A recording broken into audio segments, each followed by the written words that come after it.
waxaan xasuustaa habeenkii aan kulannay dayaxa iftiinkiisa wuxuu ahaa mid astaan u ah adiga quruxdaada. waa habeenkii aad qalbigayga si sir ah aad u gashay.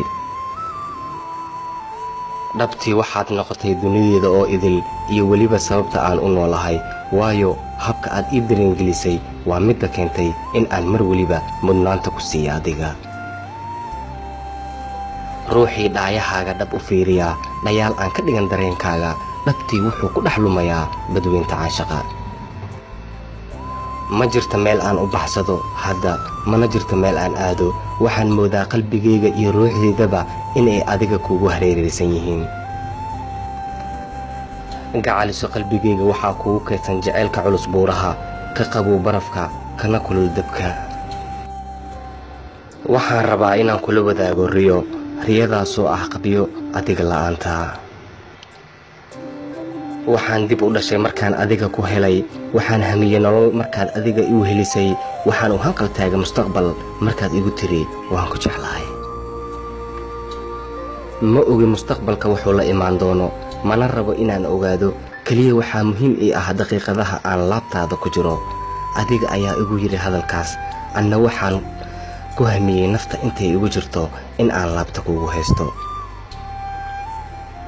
gacaliso ii rumay markii aan ku dhahayo waan ku jeclahay, waayo dunidan dusheeda haddii aan ka faaruqo waa kelmadda keliya ee mar walba maskaxdaada ku soo dhacaysa.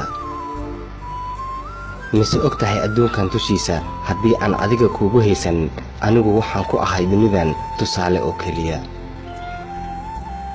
waan ku jeclahay, berina waan ku jeclaanayaa, inta ka dhiman nolosheedana waan ku jeclaanayaa, xataa geerideeda kadib waan ku jeclaanayaa, waaba haddii ay suurtagal tahay. dadku waxay yidhaahdaan wax dunidan dusheeda ku daahaya ma jiraan, wax walbaba bilaaw iyo dhammaad ayay leeyihiin, balse annaga maxaa naga galay beri iyo waayaha soo socda mar haddii aan maanta wada joogno. qalbigaaga ii geey, ruuxdaada i raacsii, gacanteyda qabo, itus jacaylka waxa uu yahay intay nafta iga bixin.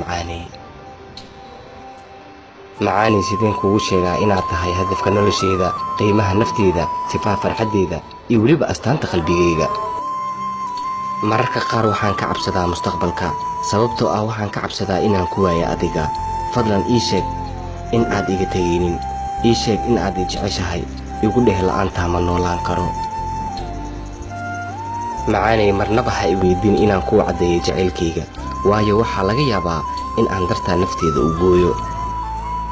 waxaad ku jiifatay laabteeda, waxaadna i weydiisay sababta uu wadnahayga uu garaacmayo.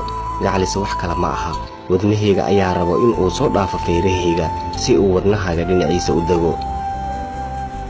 inta dumar dunida joogto adigaan ka dhex tilmaamtaa, kuu tiriyaa inaad tahay hormuudka nafteeda. gacaliso ila tilaabso ilaa mustaqbalka, ilaa aan mid ka naqano ubadkeennuna tarmaan. ila jira ilaa aan tilaabso weyno oo ul ku tukubno, ilaa uu araggeenu daciifo, ilaa uu jirhkeenna isbeddelo. ila tilaabso, ila tilaabso, ila tilaabso ilaa dhammaadka nolosheena. jacaylkayga waxaa markhaati ka ah mawjadaha badda, daruuraha, cirka iyo weliba falaaraha qoraxda. dhammaan dabiiciga uu qaadir abuuray, dhambaalkayga ayay kuu sidaan. waxaan kaa helay jacayl, waxaan kaa helay wax walba oo lagu sheego farxad, waxaan kaa helay kalsooni. haddii aan wadnahayga gacanta kuu saara xataa uma malaynayo in aan ku siiyey waxaad adigu i siisay.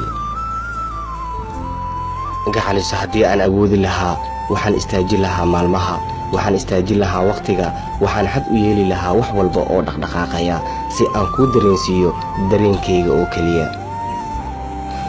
waxaa tahay qaybta ugu qurxoon ee noloshayda, uguna qiimaha badan.